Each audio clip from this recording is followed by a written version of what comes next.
আসসালামু আলাইকুম রহমতুল্লাহি ওবরাকাতুহ। আলহামদুলিল্লাহি ওয়াহদা ওয়াসসালাতু ওয়াসসালামু আলা মান লা নাবিয়্যা বা'দা ওয়া আলা আলিহি ওয়া সাহবিহি ওয়া মাওয়ালা। তাআতুন ওয়া কাওলুম মা'রুফ ফাইযা আযামাল আমরু ফালাউ সাদাকুল্লাহা লাকানা খায়রাল লাহুম। আল্লাহ রাব্বুল আলামিন বলেন, তাআতুন ওয়া কাওলুম মা'রুফ। ইমানদার হইতে হলে দুটা জিনিস লাগবে। তাআ, এক নম্বর হলো তাআ। তাআ মানে কি? আনুগত্য। আনুগত্য মানে আল্লাহ যেখানে যা করতে বলবেন সেটা করা, যা করতে মানা করবেন সেটা ছেড়ে দাও। এটার নাম হলো তাআ, আনুগত্য। তাআতুন ওয়া কাওলুম মা'রুফ, আনুগত্য আর উত্তম কথা, ভালো কথা বলা, এটাই ইমানদারের আলামত। ফাইদা আজামাল আমরু, যখন কোনো বিষয়ে দৃঢ় সিদ্ধান্ত হবে, ফালাউ সাদাকুল্লাহ লাকানা খায়রাল লাহুম, যদি আল্লাহ রাব্বুল আলামিনের সামনে তাদের ঈমানের সত্যতা প্রকাশ করে, এটাই তাদের জন্য কল্যাণকর। মানে আল্লাহ যখন জিহাদ করতে বলবেন, কাতালে যেতে বলবেন, তখন যদি তার ঈমানের সততা প্রকাশ করে। আমরা লা ইলাহা ইল্লাল্লাহর একটা শর্ত হলো as-সিদক, সততা, মুনাফি লিল কাযিব, যেটা মিথ্যাকে দূর করে দেয়। তো সততাটা আপনি কেমনে দেখাইবেন? আপনার যে ঈমান ভিতরে আছে, এটা সততা হলো ওই যে আল্লাহ যখন বলছে এখানে কাতালে যাও, জিহাদে যাও, তখন ঈমানদাররা তাদের ঈমান আরো বেড়ে গেছে এবং জিহাদের ময়দানে গিয়ে তাদের ঈমানটা প্রকাশ করা শুরু করছে। এটা হলো ঈমানের সততা। তো এটা আল্লাহ পাক এখানে বলছেন, ফালাউ সাদাকুল্লাহ, যদি ওই সময় তারা আল্লাহর ব্যাপারে তাদের ঈমানের সততা দেখায়, লাকানা খায়রাল লাহুম, এটা তাদের জন্য অনেক বেশি কল্যাণকর। ফাহাল আসাইতুম ইন তাওয়াল্লাইতুম আন তুফসিদু ফিল আরদে ওয়া তুকাত্তিউ আরহামাকুম, তোমরা কি আশা করো যদি তোমরা জমিনের ভিতরে ফাসাদ সৃষ্টি করো, তোমাদের আত্মীয়তার সম্পর্ক বিচ্ছিন্ন করো, এই দিকে যদি তোমরা ফিরে যাও, এটা কি তোমাদের জন্য কল্যাণকর মনে করো? উলাইকাল্লাযীনা লাআনাহুমুল্লাহ, এই মানুষগুলা হলো সেই মানুষ যে মানুষগুলাকে আল্লাহ পাক লানত করেছেন। ওয়া আসাম্মাহুম ওয়া আ'মা আবসারাহুম, এই লানতের কারণে তাদের কানগুলো বধির হয়ে গেছে, কিছু শুনে না। ওয়া আ'মা আবসারাহুম, তাদের চোখগুলা অন্ধ হয়ে গেছে। এবার আল্লাহ দিন দেখেও না, শুনেও না, বুঝেও না। আফালা ইয়াতাদাব্বারুনাল কুরআনা আম আলা কুলুবিন আকফালুহা, এদের কি হয়েছে? ইয়াতাদাব্বারুনাল কুরআন, এরা কেন কোরআনের তাদাব্বুর করে না? কোরআনের কি করে না? তাদাব্বুর। তাদাব্বুর কেমনে করে কোরআন? তাদাব্বুর, আম্মা জান আয়েশা রাদিয়াল্লাহু তাআলা আনহা বলেন, আল্লাহ রাসূল সাল্লাল্লাহু আলাইহি ওয়াসাল্লামকে আমি দেখতাম কেমনে কোরআনের তাদাব্বুর করতেন। তাদাব্বুর করার জন্য নবী সাল্লাল্লাহু আলাইহি ওয়াসাল্লাম যখন কোরআন তেলাওয়াত করতেন, প্রত্যেক আয়াত তেলাওয়াত করার পরে নবী সাল্লাল্লাহু আলাইহি ওয়াসাল্লাম কিছুক্ষণ থেমে থাকতেন। এই আয়াতের মধ্যে আমার আল্লাহ কি বলছেন, এই বিষয়টা নিয়ে কি করতেন? চিন্তা ভাবনা করতেন, ফিকির করতেন কিছুক্ষণ। তারপরে আরেক আয়াত তেলাওয়াত করতেন। মাঝে মাঝে কিছু আয়াত নবী সাল্লাল্লাহু আলাইহি ওয়াসাল্লাম কয়েকবার তেলাওয়াত করতেন। মানে গুরুত্বপূর্ণ বিষয়গুলো, গুরুত্বপূর্ণ আয়াতগুলো বারবার তেলাওয়াত করতেন। অর্থাৎ কোরআনে কারীমকে বোঝার পরে এই কোরআনের আমলটা আমার মধ্যে আছে কিনা, আমার পরিবারে আছে কিনা, সমাজে আছে কিনা, রাষ্ট্রে আছে কিনা, না থাকলে নাই কেন, এটার গুরুত্ব কতটুকু, এই বিষয়গুলো নিয়ে চিন্তা করা, এটার নাম হলো কি? তাদাব্বুর। তাদাব্বুর ইমানদারের উপর ফরজ, এটা কোরআনের অধিকার, কোরআনের হক, কোরআনের একটা হক আমাদের উপরে তাদাব্বুর করা। তা আল্লাহ পাক বলছেন, এরা কোরআন নিয়ে কেন তাদাব্বুর করে না?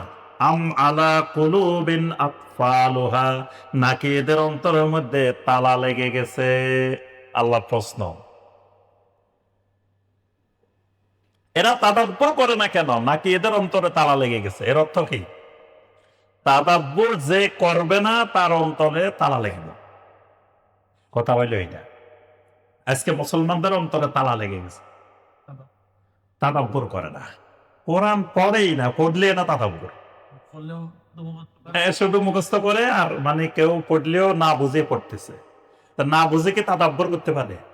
তাদাব্বুর করতে হলে তো তাকে অনুবাদ পড়তে হবে, তাফসীর পড়তে হবে, আয়াতটা বুঝতে হবে। বুঝতে না আবার চিন্তা করবেন আপনি, তো বুঝলেন না। তা আজকে মুসলমান দেখবেন কোরআন বুঝেও না, কোরআন বোঝার চেষ্টাও করে না। তো কোরআন না বুঝলে তো সে তাদাব্বুর করবে কেমনে? তো এই কারণে মুসলমানের অন্তরের ভিতরে তালা লাগানো, সব অন্তরে তালা লেগেছে। ইন্নাল্লাযীনা ইরতাদ্দু আলা আদবারিহিম মিন বাদি মা তাবায়্যানা লাহুমুল হুদা আশ-শাইতানু সাওয়ালা লাহুম ওয়া আমলা লাহুম।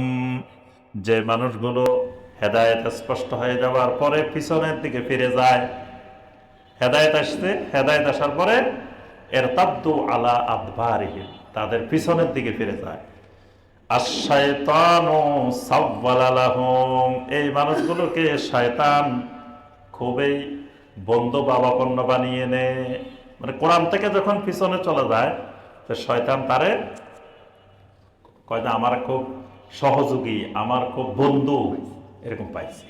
আশ-শাইতানু সাওয়ালা লাহুম ওয়া আমলা লাহুম, আর এই মানুষগুলোকে আস্তে আস্তে ঢিল দেওয়া হয়। মানে দিন থেকে আস্তে আস্তে মানুষগুলো শিথিল হয়ে যায়, যখন এরকম হেদায়েত স্পষ্ট হওয়ার পরেও পিছনে চলে যায়। যালিকা বিআন্নাহুম ক্বালু লিল্লাযীনা কারিহু মা আনজালাল্লাহু সানুতিউকুম ফি বা'দিল আমরি, তখন সে কি করে, আল্লাহর বিধানকে যারা অপছন্দ করে ওই মানুষগুলাকে বলে সানুতিউকুম ফি বা'দিল আমরি, বাইরে তোমাদের কিছু কিছু কাজে আমরা মেনে চলবো, তোমাদের সাথে আছে। এই কথাটা বুঝছেন? প্রথম আল্লাহ পাক বলছে তাদাব্বুরের কথা, তো তাদাব্বুর না করলে তালা লেগে যায়। তারপরে বলছেন যে হেদায়েত স্পষ্ট হওয়ার পরে যদি পিছনে চলে যায়, তাহলে শয়তান তাদের সহযোগী হয়, তাদেরকে আস্তে আস্তে ঢিল দিতে থাকে। মানে এরা আস্তে আস্তে দিন থেকে গাফেল হতে থাকে। তা গাফেল হতে হতে এক সময় সমাজের যে মানুষগুলো আল্লাহর বিধানকে পছন্দ করে না, ওই মানুষগুলোর সাথে তারা একাত্মতা করে করে বলে যে ঠিক আছে, কিছু ক্ষেত্রে আমরা ইসলাম মানবো, কিছু ক্ষেত্রে তোমাদেরকে মানব। হ্যাঁ, অর্থাৎ মসজিদে গেলে নামাজ রোজা এগুলো আমরা ইসলাম অনুযায়ী করব, আর মসজিদের বাইরে আসলে তোমরা যেমনে বলো তেমনি করব। সানুতিউকুম ফি বাদিল আমরি, কিছু কিছু ব্যাপারে আমরা তোমাদের আনুগত্য করব, তোমাদের কথা শুনবো। তার অর্থ হলো কেন? কারণ ওই যে লোকগুলো তো কোরআন নিয়ে তাদাব্বুর করে নাই, কোরআনে বুঝে নাই, ইসলামে বুঝে নাই। ওয়াল্লাহু ইয়ালামু ইসরারাহুম, আল্লাহ রাব্বুল আলামিন তাদের গোপন সব বিষয় ভালো করে জানেন। ফাকাইফা ইযা তাওয়াফফাতহুমুল মালাইকাতু ইয়াদরিবুনা ওয়ুজুহাহুম ওয়া আদবারাহুম, এটা হলো কবরের আযাবের দলিল। বর্তমানে কিছু শয়তান বাইরে হইছে, মানুষের যায় কয় কি কয়, মিয়া কবরের আযাব নাই। কি নাই? কবরের আযাব নাই। না থাকলে এর অসুবিধা কি? না থাকলে তো ভালো কথা, হেও বাঁচলো আমরাও বাঁচে গেলাম, কবরের আযাবে নেই। তো হে মানুষের মধ্যে সংশয়টা সৃষ্টি করার দরকারটা কি? কবরের আযাব নেই। কবরের আযাব ইজমায়ে উম্মত দ্বারা প্রমাণিত। এজন্য হাদিসের কিতাবের মধ্যে দেখবেন, প্রত্যেকটা হাদিসের কিতাবে একটা অধ্যায় আছে, বাবু ইসবাতে আযাবিল কবর। আযাবিল কবর বিশ্বাস করা ঈমান, এটা আহলুস সুন্নাত ওয়াল জামাতের আকীদা। আযাবুল কবরে হাক্কুন, আযাবুল কবর হক, এটা বিশ্বাস না করলে এটা কাফের হয়ে যাবে। তো এই আয়াতটা লক্ষ্য করেন, এই আয়াতটাও কবরের আযাবের একটা দলিল। ফাকাইফা ইযা তাওয়াফফাতহুমুল মালাইকা, তখন তার অবস্থাটা কেমন হবে যখন ফেরেশতারা তার মৃত্যুকালে উপস্থিত হবে, তার রূহ নেওয়ার জন্য আসবে। ইয়াদরিবুনা ওয়ুজুহাহুম ওয়া আদবারাহুম, ফেরেশতারা পিটানি শুরু করবে। ইয়াদরিবু, দারাবা ইয়াদরিবু মানে কি? মার। ফেরেশতারা কি করবে? রূহ নিতে আসছে, মারা শুরু হচ্ছে। কোন জায়গায় মারতেছে? দুই জায়গায় মারতেছে। ওয়ুজুহাহুম ওয়া আদবারাহুম, মুখে আর দোবরে। দোবর বুঝছেন? জি, এই জন্য আল্লাহ বলছে ওয়ুজুহাহুম ওয়া আদবারাহুম, এই দুই জায়গায় মারা শুরু করছে ফেরেশতারা। তো তাহলে দেখেন আযাব তো মরার আগে শুরু হয়ে গেছে। কবরে তো পরে, কবরের আগেই তো শুরু হয়েছে, আযাবুল কবর তো পরে, আযাবুদ দুনিয়ায় তো শুরু হয়েছে। তাহলে কিভাবে বলে যে কবরের আযাব নাই? ফেরেশতারা এখনো তার রূহ কবজ করে নাই, মাত্র রূহ নিতে আসছে। তখন আল্লাহ পাক বলছে তখন তাদের অবস্থা কি হবে, যে আমার ফেরেশতারা যখন রূহ আনতে যাবে তখনই তো তাদের চেহারার উপরে, তাদের পিছনে তাদেরকে প্রহার করতে থাকবে।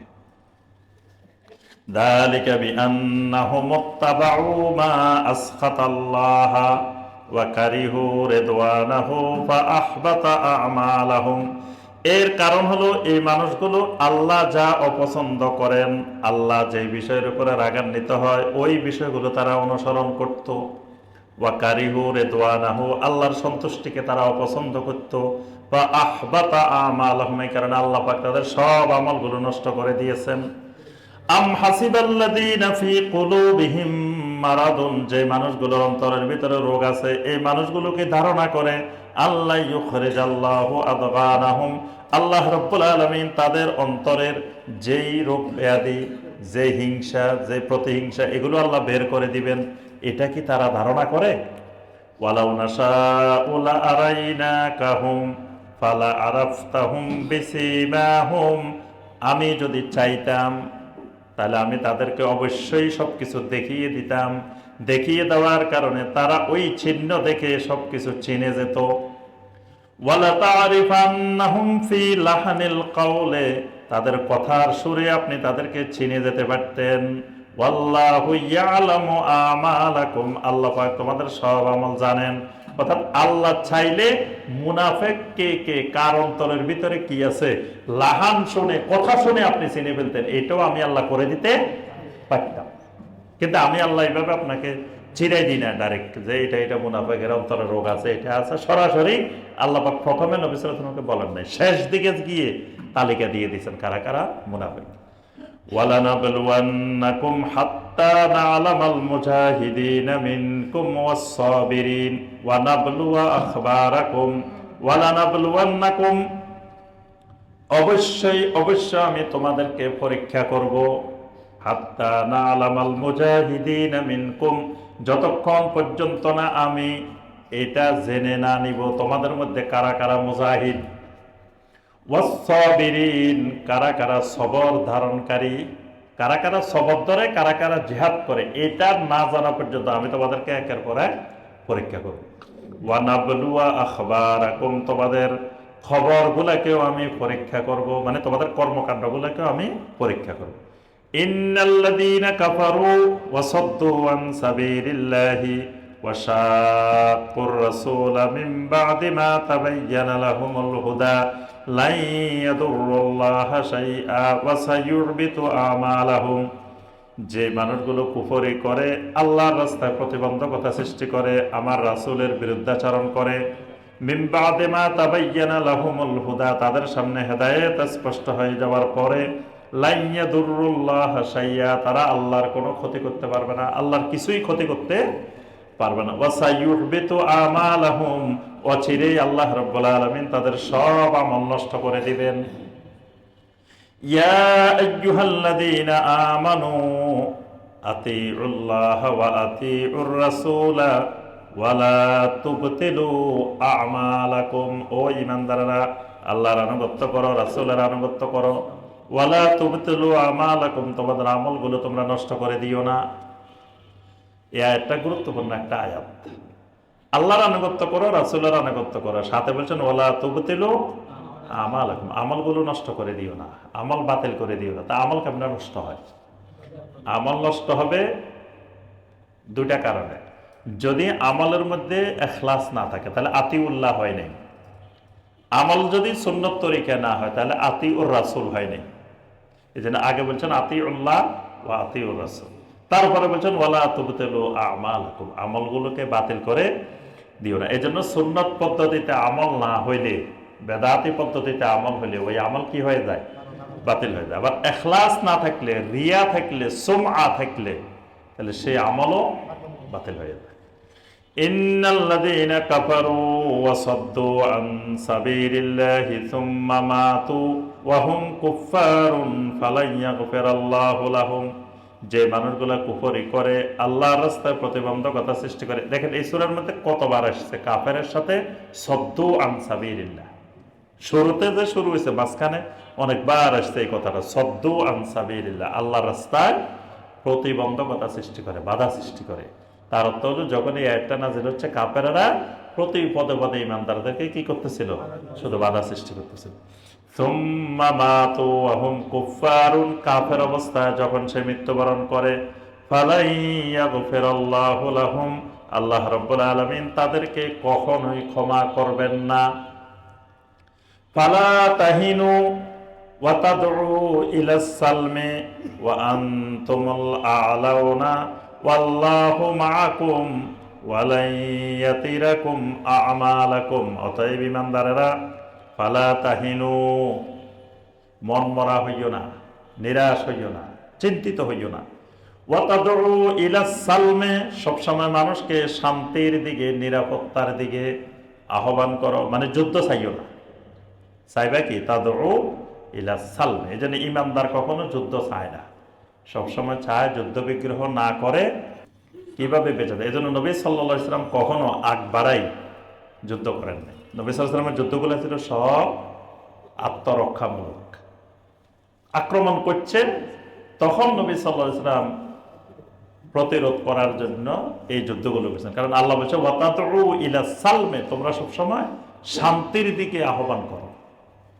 ওয়া আনতুমুল আ'লাউনা, আর পরিশেষে অবশ্যই তোমরাই বিজয়ী হবে। সুবহানাল্লাহ। ওয়াল্লাহু মাআকুম, কারণ আল্লাহ তোমাদের সাথে আছেন। সুবহানাল্লাহ। ওয়া লা ইয়াতিরাকুম আমালাকুম, তোমাদের এই প্রচেষ্টা, তোমাদের এই কাজগুলোকে আল্লাহ নষ্ট করে দিবেন না, এগুলো বিফলে যাবে না। তোমাদের এই প্রচেষ্টা আল্লাহ কখনো বিফল করে দিবেন না। ইন্নামাল হায়াতুদ দুনিয়া লাইবুম ওয়া লাহবুন, ও ঈমানদারেরা, দুনিয়ার জীবনটা, দুনিয়ার হায়াতটা হলো খেলাধুলার সামগ্রী। লাইবুন, এটা হলো খেলাধুলার সামগ্রী। খেলাধুলার সামগ্রী মানে খেলাধুলার সামগ্রীকে মানুষ কখনো আদর যত্ন করে না। বাচ্চারা যে খেলে, এগুলারে আদর করে করে খেলে না, এগুলারে ভাঙ্গে, এগুলারে আসার দেয়, এগুলারে কত কিছু করে, অর্থাৎ এগুলার কোনো গুরুত্ব নাই, এগুলো খেলাধুলার জিনিস। তো দুনিয়াটা এরকম খেলাধুলার জিনিস। খেলাধুলার জিনিসকে যে যত আদর করবে সে তত ক্ষতিগ্রস্ত হবে, যে যত জোরে লাথি মারবে সে তত বিজয়ী হবে। ফুটবল যত জোরে লাথি দিতে পারবে তত গোল, ক্রিকেট বল যত জোরে মারতে পারবো তত, হ্যাঁ, 4 6 যদি যত জোরে মারে, যদি আদর করি করি করতে না, বলে ব্যথা পাইব, জোরে মারা যাবে না, তাহলে সে বিজয়ী হইতে। দুনিয়াটাও এরকম লাইব, দুনিয়াকে যে যত আদর করবে, মহব্বত করবে, সে বরবাদ। দুনিয়াকে যত বেশি লাথি মারতে পারবে সে তত সফল। ওয়া লাহবুন, লাহবুন, দুনিয়াটা হলো তুচ্ছ, নগণ্য, এটার কোনো মূল্য নেই, মূল্যহীন। ওয়া ইন তুমিনু ওয়া তাত্তাকু, মূল্যবান জিনিস হলো, দামি জিনিস হলো, যদি ঈমান আনো আর তাকওয়া অবলম্বন করো, ইউতিকুম উজুরাকুম ওয়ালা ইয়াসআলকুম আমওয়ালাকুম, আল্লাহ রাব্বুল আলামিন ওই ঈমান আর তাকওয়ার কারণে তোমাদেরকে উজরত দিবেন। এটার পুরস্কার, এটার উজরত আল্লাহ তোমাদেরকে দিবেন। ওয়ালা ইয়াসআলকুম আমওয়ালাকুম, তোমাদেরকে আল্লাহ রাব্বুল আলামিন তোমাদের মালের ব্যাপারে জিজ্ঞাসাবাদ করবেন না। মালের ব্যাপারে জিজ্ঞাসাবাদ করবেন না মানে মানে মাল কত ইনকাম করছো, কত টাকার মালিক হয়েছিল দুনিয়াতে, এই প্রশ্ন আল্লাহ করবেন না। প্রশ্ন করবেন ঈমান কত বাড়াইছো, তাকওয়া কত বাড়াইছো, এটাই। ইয়াসআলকুমুহা ফায়ুহফিকুম তাবখালু ওয়া ইউখরিজ আদগানাকুম, তবে যদি তোমরা ওই সম্পদ বেশি বেশি করে আল্লাহ রাস্তায় যখন তোমাদেরকে বলা হয় খরচ করার জন্য, তখন দেখা যায় তোমাদের অন্তরে বখালতি দেখা দেয়, কৃপণতা দেখা দেয়। ওয়া ইউখরিজ আদগানাকুম, তোমাদের মনের সংকীর্ণতা তখন বের হয়ে পড়ে। আনতুম হাউলাই তুদআউনা লিতুনফিকু ফি সাবিলিল্লাহ, আর এরাই সেই লোক যাদেরকে আল্লাহ রাস্তায় দান করার জন্য যখন আহ্বান করা হয়, ফামিনকুম মাইয়াবখাল, তখন তোমাদের মধ্যে অনেককেই দেখা যায় বখালতি করে, কৃপণতা করে। ওয়ামান ইয়াবখাল ফাইন্নামা ইয়াবখালু আন নাফসিহি, যে কৃপণতা করে সে তার নিজের প্রতি কৃপণতা করে। ওয়াল্লাহুল গানিয়্যু ওয়া আনতুমুল ফুকারা, আসলে আল্লাহ হইলেন গানি, আল্লাহ হলেন অভাব মুক্ত। আল্লাহ তোমাদের কাছে সাহায্য চায়, মনে করি না যে আল্লাহ গরিব। ওয়া আনতুমুল ফুকারা, তোমরা আল্লাহর সামনে ফকির, নিঃস্ব, অসহায়। কাফেররা বলতো কি, ইন্নাল্লাহ ফাকিরু ওয়া নাহনু আগনিয়া, আল্লাহ হইছে ফকির, আমরা হইলাম ধনী, এজন্য আল্লাহ আমাদের কাছে সাহায্য চায়। কর্জে হাসান আছে, আল্লাহর অভাব হয়েছে এই জন্য আল্লাহ কর্জও চায়, ঋণও চায়। তা আল্লাহ বলছেন ওয়াল্লাহুল গানিয়্যু ওয়া আনতুমুল ফুকারা, আল্লাহ হলেন ধনী, অভাব মুক্ত, তোমরাই অসহায়, তোমরাই দরিদ্র।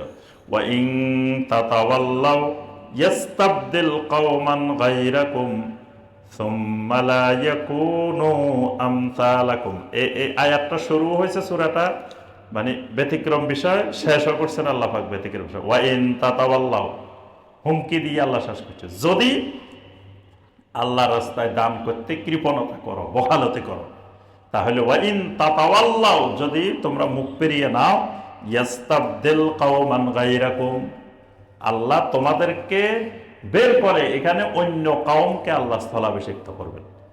সুম্মা লা ইয়াকুনু আমসালাকুম, এমন এক জাতিকে, এমন এক কওমকে বসাবেন যারা তোমাদের মতো হবে না, তোমাদের মতো বখিল হবে না, যারা আমার রাস্তায় খরচ করবে। সাহাবায়ে কেরাম এই আয়াত নাজিলের পরে তারা খরচের প্রতিযোগিতায় কে কত বেশি আল্লাহর রাস্তায় দিবেন, এই প্রতিযোগিতায় নেমে গেছে, যাতে তারা আল্লাহর কাছে ওই ইয়াবখাল, বখিলের তালিকায় তারা যেন না পড়েন। আল্লাহ রাব্বুল আলামিন আমাদের সবাইকে কোরআনে কারিমের এই আয়াতগুলোর আলোকে আমল করার তৌফিক দান করুন। আল্লাহ সুবহানাহু ওয়া তাআলা কোরআনে কারিমের সাথে আমাদের সম্পর্ক বৃদ্ধি করার তৌফিক দান করুন। কোরআনে কারিমকে বেশি বেশি তাদাব্বুর করার আল্লাহ পাক আমাদেরকে তৌফিক দান করুন।